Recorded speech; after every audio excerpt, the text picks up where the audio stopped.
আসসালামু আলাইকুম। ক্লাস 9 আগের ক্লাসে আমরা পৃথিবী পৃষ্ঠে কোন স্থানের অবস্থান নির্ণয় এই চ্যাপ্টারটা রিভিশন শুরু করেছিলাম এবং সেদিন আমরা পৃথিবী পৃষ্ঠে উপরে অঙ্কিত কয়েকটি কাল্পনিক রেখা সম্পর্কে আলোচনা করেছিলাম, মানে যে অক্ষরেখা এবং দ্রাঘিমা রেখা নিয়ে বিশেষ বিশেষ কয়েকটি অক্ষরেখা যেমন নিরক্ষরেখা, কর্কটক্রান্তি ও মকরক্রান্তি রেখা, সুমেরুবৃত্ত রেখা, কুমেরুবৃত্ত রেখা এগুলো সম্পর্কে বলেছিলাম এবং কোন স্থানের কিভাবে অবস্থান নির্ণয় করা হয়, অবস্থান নির্ণয়ের গুরুত্ব কি, অক্ষাংশের ধারণা, এই সব কিছুই বলেছিলাম আর অক্ষরেখার বৈশিষ্ট্যগুলো বলেছিলাম, তাই তো। আজকে আমরা দ্রাঘিমা এবং দ্রাঘিমা রেখা নিয়ে এবং এছাড়াও আরও কিছু কিছু ছোট ছোট জিনিস রয়েছে যেমন স্থানীয় সময়ে, প্রমাণ সময়, আন্তর্জাতিক তারিখ রেখা কি, এই সব কিছুই আজকে আলোচনা করব, ঠিক আছে। তারপরে তোমাদের কালকে অ্যানুয়াল এক্সামের সিলেবাস দিয়ে দেওয়া হয়েছে। তোমাদের অ্যানুয়াল এক্সামের সিলেবাস আমি দিয়ে দিয়েছি, যে চ্যাপ্টারগুলো আমি দিয়েছি সেগুলোই তোমরা ভালো করে পড়বে, তাহলেই হবে। যদিও এই চ্যাপ্টারটা তোমাদের অ্যানুয়াল এক্সামে নেই, তবু আমি আজকে যেটা বলছি সেটা ভালো করে পড়ো। আর নেক্সট ক্লাসে আমরা তোমাদের অ্যানুয়াল এক্সামের যে চ্যাপ্টারগুলো আছে সেগুলো আবার রিভিশন শুরু করব, ঠিক আছে। তো আজকে আমরা শুরু করি তাহলে দ্রাঘিমা নিয়ে। দ্রাঘিমা কি এটা তোমরা সবাই জানো যে দ্রাঘিমা কি, তাই তো।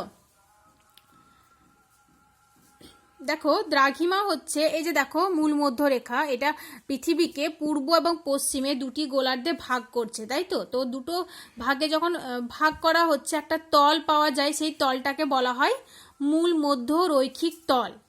তো ওই মূল মধ্য রৈখিক তলের পূর্ব বা পশ্চিমে অবস্থিত কোনো স্থান নিরক্ষীয় তল বরাবর যে কোণ উৎপন্ন করে সেই কোণটাকেই বলা হয় দ্রাঘিমা, ঠিক আছে। এই দ্রাঘিমা শব্দটি একটা ইংরেজি প্রতিশব্দ যার অর্থ হচ্ছে মেরিডিয়ান, আর এই মেরিডিয়ান শব্দটা এসছে ল্যাটিন শব্দ থেকে, আর মেরিডিয়ান কথার অর্থ হচ্ছে মধ্যাহ্ন। তো সেই জন্য দ্রাঘিমা রেখার অপর নাম হচ্ছে মধ্যাহ্ন রেখা, ঠিক আছে, মনে থাকবে। দ্রাঘিমা রেখার অপর নাম হচ্ছে মধ্যাহ্ন রেখা। যেমন আমরা সবাই জানি যে কলকাতার দ্রাঘিমা হচ্ছে 88°30' পূর্ব। তাহলে এই কথাটার অর্থ কি? এই কথাটার অর্থ হচ্ছে যে কলকাতা হচ্ছে নিরক্ষীয় তল বরাবর মূল মধ্য রেখা থেকে 88°30' পূর্বে কৌণিক দূরত্বে অবস্থান করছে, তাই তো।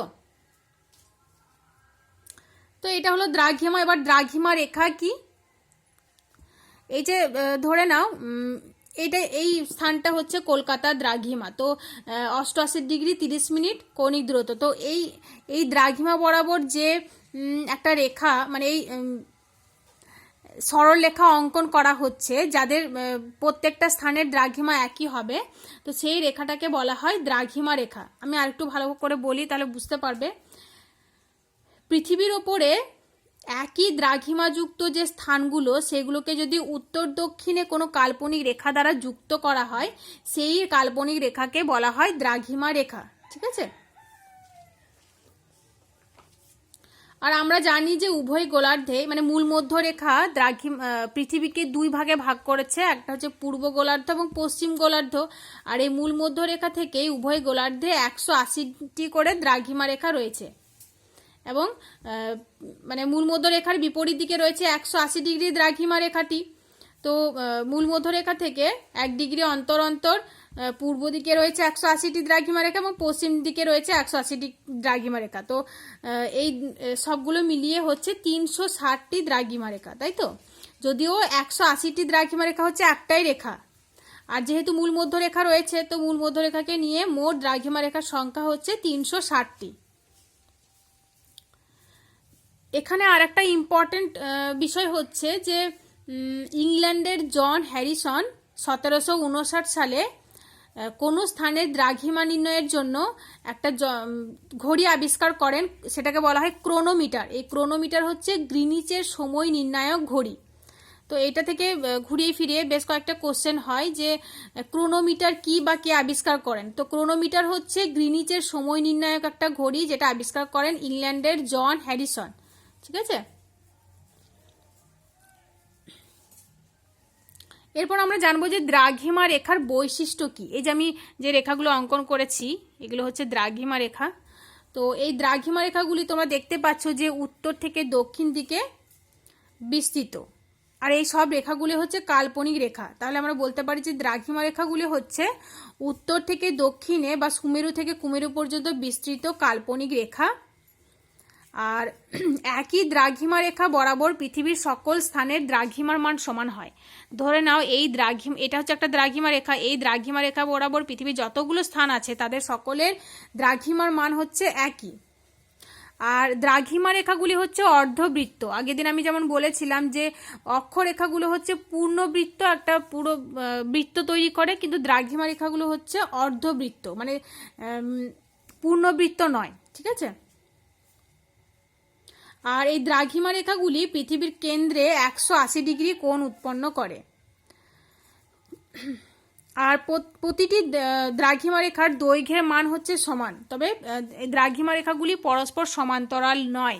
দেখো এদের দূরত্ব নিরক্ষরেখায় দেখো বেশি, তারপর আস্তে আস্তে যত উচ্চ অক্ষাংশে যাওয়া যায় এদের মাঝখানের দূরত্ব কমতে থাকে, তাই তো। এবং দুই মেরুতে এরা একদম এদের দুজনে মানে দুই দ্রাঘিমা রেখার দূরত্ব একদমই থাকে না। তারপর দেখো দ্রাঘিমা রেখার সর্বনিম্ন মান হচ্ছে 0 ডিগ্রি এবং সর্বোচ্চ মান হচ্ছে 180 ডিগ্রি। আর দ্রাঘিমা রেখা উভয় গোলার্ধের সাধারণ রেখা, তাই এদের ক্ষেত্রে কোনো পূর্ব বা পশ্চিম উল্লেখ করা হয় না।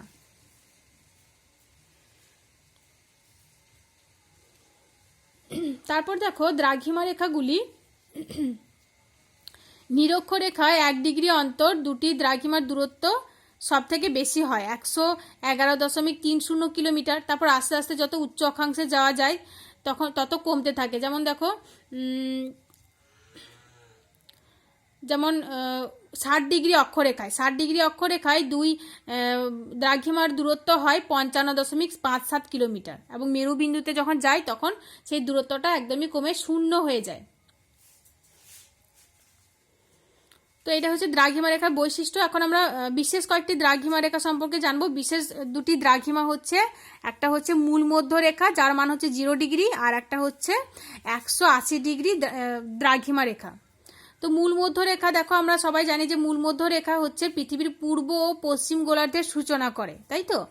আর মূল মধ্য রেখার স্থানীয় সময়কেই সারা পৃথিবীর প্রমাণ সময় ধরে নেওয়া হয়। আর এটি মানে মূল মধ্য রেখার স্থানীয় সময়টাই হচ্ছে গ্রিনিচের গড় সময়, যেটাকে বলা হয় গ্রিনিচ মেন টাইম, তাই তো। যেহেতু গ্রিনিচের ওপর দিয়ে এই মূল মধ্য রেখা প্রসারিত হয়েছে। তারপর পৃথিবীর কোনো স্থান মূল মধ্য রেখা থেকে কতটা পূর্বে বা পশ্চিমে তা দ্রাঘিমার সাহায্যে সহজেই বোঝা যায়। আর এই মূল মধ্য রেখা হচ্ছে মহাবৃত্তের একটা অংশ। মানে এই মূল মধ্য রেখা এবং 180 ডিগ্রি দ্রাঘিমা রেখাকে যদি যুক্ত করা হয় তাহলে এই দুটো রেখাকে পাওয়া যায় একটা মহাবৃত্ত। তো সেই জন্যই বলা হচ্ছে মূল মধ্য রেখা হচ্ছে মহাবৃত্তের একটা অংশ। এরপর দেখো 180 ডিগ্রি দ্রাঘিমা রেখার ব্যবহার আমরা একটু জানবো। 180 ডিগ্রি দ্রাঘিমা রেখা হচ্ছে মূল মধ্য রেখার বিপরীতে বিস্তৃত একটা কাল্পনিক রেখা। এটা হচ্ছে একটা অর্ধবৃত্ত। আর এই 180 ডিগ্রি দ্রাঘিমা রেখাটি পূর্ব ও পশ্চিম গোলার্ধের বিভাজনকারী একটা রেখা। আর এই 180 ডিগ্রি দ্রাঘিমা রেখাকে অনুসরণ করে আন্তর্জাতিক তারিখ রেখা সম্প্রসারিত হয়েছে। আন্তর্জাতিক তারিখ রেখা সম্পর্কে তোমরা সবাই জানো যে আন্তর্জাতিক তারিখ রেখা থেকে পূর্ব দিকে যদি যাওয়া যায় তাহলে একদিন বাড়িয়ে নিতে হয়, আর আন্তর্জাতিক তারিখ রেখা থেকে পশ্চিম দিকে গেলে একদিন কমিয়ে নিতে হয়। আর এই রেখাটি হচ্ছে তারিখ বিভাজনকারী রেখা। কোন রেখাটি? 180 ডিগ্রি দ্রাঘিমা রেখাটি, তাই তো।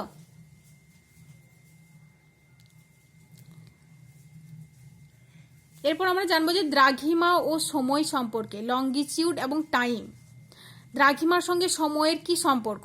দেখো দ্রাঘিমার সঙ্গে সময়ের খুব নিবিড় সম্পর্ক, কারণ আমরা জানি যে 1 ডিগ্রি অন্তর অন্তর 4 মিনিট করে, মানে পূর্ব দিকে যদি যাওয়া যায় 4 মিনিট সময় বাড়ে, আর পশ্চিম দিকে গেলে 4 মিনিট সময় কমে। মানে 1 ডিগ্রি দ্রাঘিমার পার্থক্যে সময়ের পার্থক্য হয় 4 মিনিট, তাই তো। সেই কারণে পৃথিবীর প্রতিটি দ্রাঘিমাতেই স্থানীয় সময় আলাদা হয়।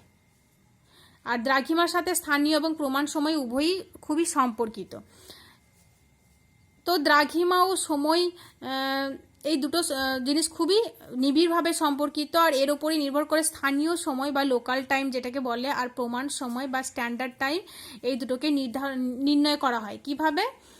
তো দেখো, পৃথিবী যখন আবর্তন করছে, পৃথিবীর আবর্তনের জন্য প্রতিটি দ্রাঘিমা রেখায়, এই যে 360টি দ্রাঘিমা রয়েছে আমি বললাম, তো 360টি দ্রাঘিমা রেখায় 24 ঘন্টায় একবার সূর্যের সামনে আসে। তো পৃথিবীর দ্রাঘিমা রেখার সূর্যের সর্বোচ্চ উন্নতিকোণের সময় হয় দুপুর 12টায়। তো কোনো একটা রেখার ওপর যখন দুপুর 12টায়, ধরে নাও এই রেখাটার ওপরে দুপুর 12টায় সূর্য লম্বভাবে কিরণ দিচ্ছে, মানে উন্নতিকোণের সময় হচ্ছে 12টা, তো সেই সময়টাকে নির্ণয় করে সারা দিনের সময় নির্ণয় করা হয়। তো এইভাবে আকাশে যখন সূর্যের অবস্থান হয়, মানে ঠিক ওপরে সূর্যের অবস্থান অনুযায়ী সময় নির্ধারণ করা হয়, এই সময়টাকে বলা হয় স্থানীয় সময়। যেমন দেখো, কলকাতার স্থানীয় সময় যখন দুপুর 12টা হয়, তখন পুরো ভারতের মানে ভারতের প্রমাণ সময় হয় 11টা 36 মিনিট 12 সেকেন্ড। তার মানে কলকাতার সময় একটু এগিয়ে থাকে, মানে কলকাতায় যখন সূর্যরশ্মি একদম মাথার উপরে থাকছে, তখন কিন্তু ভারতের যে প্রমাণ সময় ইন্ডিয়ান স্ট্যান্ডার্ড টাইম, এলাহাবাদের ওপর দিয়ে যে রেখাটি গেছে তার উপরে 82°30' পূর্ব, তো তখন কিন্তু সেখানে সূর্যটা একদম মাথার উপর পড়ছে না, সেখানে সময়টা একটু পিছিয়ে থাকছে, ঠিক আছে। তো এটাই হচ্ছে স্থানীয় সময়, মানে কোন, মানে তুমি যেখানে বসবাস করছো, যে অঞ্চলে থাকছো, সেই অঞ্চলের ওপর দিয়ে যে রেখাটি গেছে, যে দ্রাঘিমা রেখাটি গেছে, সেই দ্রাঘিমার দুপুর 12টায় মানে সূর্যটা যখন ঠিক মাথার উপরে থাকছে, সেই সময়টা নির্ণয় করে পুরো দিনের সময়টা নির্ণয় করা হচ্ছে, সেটাকে বলা হচ্ছে ওই স্থানের স্থানীয় সময়, ঠিক আছে। এরপর আমরা জানবো যে প্রমাণ সময় কি বা স্ট্যান্ডার্ড টাইম। দেখো, কোনো একটা দেশে একাধিক স্থানীয় সময় থাকতে পারে, মানে ধরে নাও ভারতের উপর দিয়ে একাধিক দ্রাঘিমা রেখা কল্পনা করা হয়েছে, তাহলে একাধিক স্থানীয় সময় থাকবে। ধরে নাও আজকে যদি পানাগড়ে এখন যদি দুপুর 12টা বাজে, তাহলে এই সময় যে স্থানটা পানাগড় থেকে আরও পূর্ব দিকে রয়েছে, ধরে নাও রানীগঞ্জ, তাহলে রানীগঞ্জের সময়টা একটু এগিয়ে থাকারই কথা। আর ধরে নাও 10 মিনিট এগিয়ে আছে, তাহলে এখানে মানে পানাগড়ে যদি 12টা বাজে, তাহলে রানীগঞ্জে 12টা 10 বাজবে, তাই তো। তাহলে দেখো, অফিস, আদালত, রেল এইসব পরিচালনা করা খুবই অসুবিধা হবে, মানে একই সময়ে যদি পৃথিবীর মানে ভারতের বিভিন্ন স্থানের স্থানীয় সময় আলাদা আলাদা হয়, তাহলে বিভিন্ন কাজকর্ম পরিচালনা করা খুবই অসুবিধা হবে, তাই তো। তো সেই অসুবিধা দূর করার জন্য কি করা হয়, মানে কোনো দেশের মাঝখান দিয়ে যে দ্রাঘিমা রেখাটি গেছে, সেই দ্রাঘিমা রেখার যে স্থানীয় সময়, সেটাকে সারা দেশের প্রমাণ সময় হিসেবে ধরা হয়, বোঝা গেছে। তো সেটাই হচ্ছে ওই দেশের প্রমাণ সময়। যেমন ভারতের মধ্য দিয়ে যে রেখাটি গেছে, এলাহাবাদের ওপর দিয়ে যে রেখাটি গেছে 82°30' পূর্ব, তো সেই রেখার যে স্থানীয় সময়, সেটাই হচ্ছে সারা ভারতের প্রমাণ সময় বা স্ট্যান্ডার্ড টাইম। বোঝা গেছে স্থানীয় সময় কি, প্রমাণ সময় কি। তো এই স্থানীয় সময় এবং প্রমাণ সময়ের পার্থক্যটা তোমরা ভালো করে করবে, ঠিক আছে। দেখো, আকাশে সূর্যের যে বিভিন্ন অবস্থান, সেই অনুযায়ী সময় নির্ধারণ করা হয় বলে স্থানীয় সময়কে বলা হয় সৌর সময়। কি বলা হয়? সৌর সময় বা সোলার টাইম। এবং সূর্যকে বলা হয় প্রাকৃতিক ঘড়ি। এটা থেকে তোমাদের ছোট কোশ্চেন আসতে পারে। তারপর আর একটা ইম্পর্টেন্ট জিনিস হচ্ছে যে কোনো স্থানে একটা মধ্যাহ্ন থেকে পরের মধ্যাহ্ন পর্যন্ত, মানে এখন দুপুর 12টা বাজছে এবং পরের দিন দুপুর 12টা পর্যন্ত, এই সময়টিকে দুটি ভাগে ভাগ করা হয়। একটা হচ্ছে দুপুর 12টা থেকে মধ্যরাত্রি পর্যন্ত 12টা পর্যন্ত সময়, যেটাকে বলা হয় পিএম বা পোস্ট মেরিডিয়ান, এটাকে বাংলায় বলা হয় মধ্যাহ্নের পূর্বে। আর মধ্যরাত্রি থেকে মানে রাত 12টা থেকে পরবর্তী দুপুর 12টা পর্যন্ত, সেই সময়টাকে বলা হয় এএম বা অ্যান্টি মেরিডিয়ান, অর্থাৎ মধ্যাহ্নের পূর্বে। একটা হচ্ছে মধ্যাহ্নের পরে, আর একটা হচ্ছে মধ্যাহ্নের পূর্বে, পোস্ট মেরিডিয়ান, আর একটা হচ্ছে অ্যান্টি মেরিডিয়ান, ঠিক আছে। তো এএম আর পিএম এর পার্থক্যটা অনেক সময় আছে, এটা তোমরা ভালো করে করবে। এরপর বলবো যে ভূজালক নিয়ে। ভূজালক কি? ভূজালকের সাহায্যে কোনো স্থানের অবস্থান কিভাবে নির্ণয় করা হয়। ধরে নাও এই যে অক্ষরেখাগুলি এবং দ্রাঘিমা রেখাগুলি টানা হয়েছে, এটাকে যদি একটা কাগজে আঁকা হয়, তাহলে আমরা জালের মতো পাবো, ছক জালের মতো পাবো, তাই তো। তো পৃথিবী পৃষ্ঠে অক্ষরেখা ও দ্রাঘিমা রেখার যে জালিকা, সেই জালিকাকে বলা হয় ভূজালক। আর এই জালিকার সাহায্যেই পৃথিবীর কোনো স্থানের যথাযথভাবে অবস্থান নির্ণয় করা হয় এবং সময়ও নির্ণয় করা হয়। এই জালককে 30 ডিগ্রি অন্তর অন্তর এই জালিকাগুলিকে 30 ডিগ্রি অন্তর অন্তর অক্ষরেখা ও দ্রাঘিমা রেখাগুলি আঁকা হয়েছে।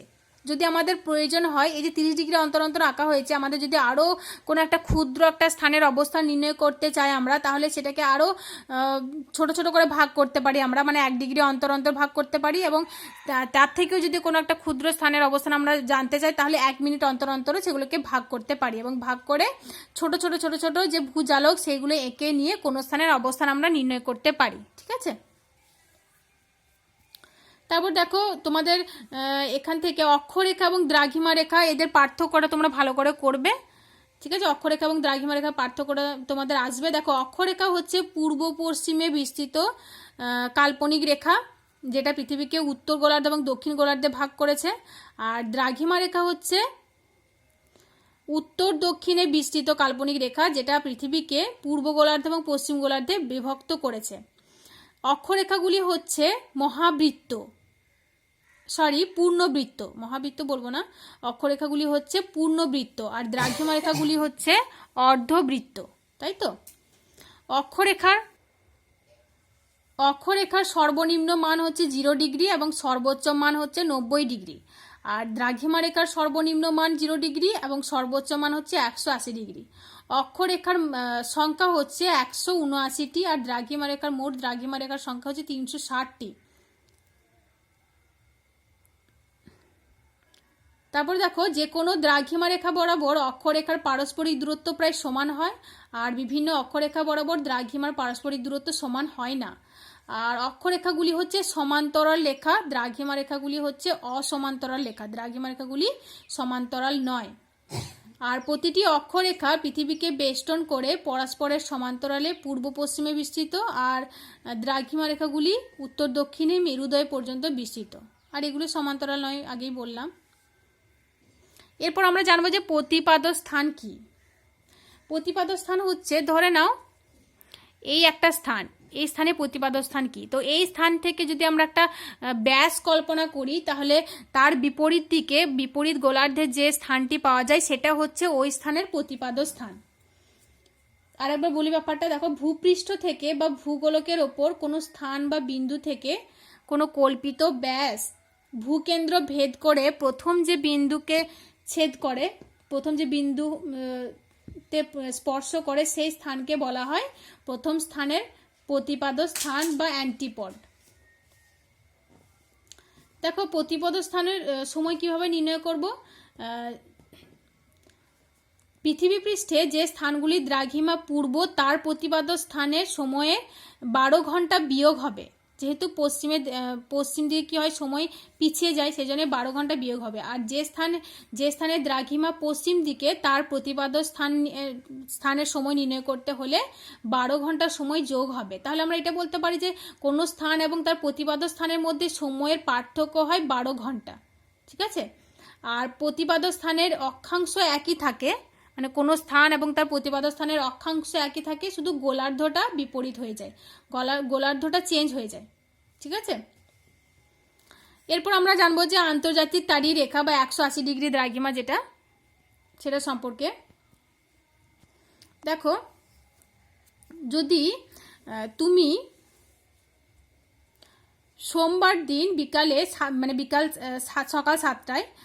সকাল 7টায় মূল মধ্যরেখা থেকে পূর্ব দিকে যাচ্ছ, মানে ধরে নাও এটা মূল মধ্যরেখা, তুমি পূর্ব দিকে যাচ্ছ সকাল 7টায়, পূর্ব দিকে রওনা দিলে জাহাজে করে এবং তুমি 180 ডিগ্রি দ্রাঘিমায় পৌঁছালে, তখন দেখবে তোমার ঘড়িতে সময় হবে সোমবার রাত্রি 7টা। তুমি সকাল 7টায় বেরিয়েছিলে, সোমবার সকাল 7টায়, তুমি রাত 7টায় পৌঁছলে। অন্যদিকে তোমার বন্ধু ওই জায়গা থেকেই, মানে মূল মধ্যরেখা থেকে পশ্চিম দিকে একটা জাহাজ নিয়ে পাড়ি দিয়েছে এবং সেও ওই 180 ডিগ্রি দ্রাঘিমায় পৌঁছালো। যখন সে 180 ডিগ্রি দ্রাঘিমায় পৌঁছাবে, তখন দেখবে যে তার ঘড়িতে সময় হচ্ছে রবিবার রাত 7টা।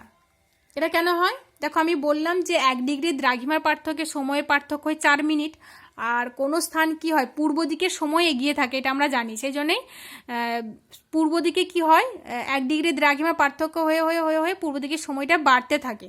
তো সেই জন্যে 180 ডিগ্রি দ্রাঘিমা যখন পৌঁছাচ্ছে তখন সময়টা হচ্ছে রাত 7টা। আর পশ্চিম দিকে কি হয় সময় কমতে থাকে, সময় পিছিয়ে থাকে, সেই জন্যেই সেদিনে আগের দিন মানে রবিবার 7টা বাজছে। তো এটা একটা সমস্যা হয়।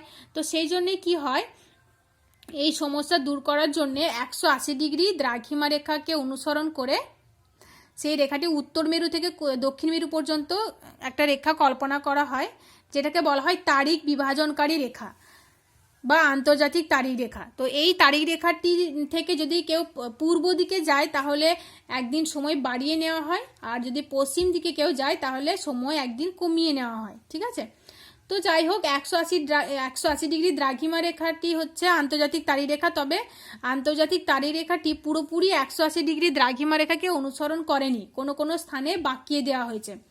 কোনো কোনো স্থানে বাকি দেওয়া হয়েছে কেন?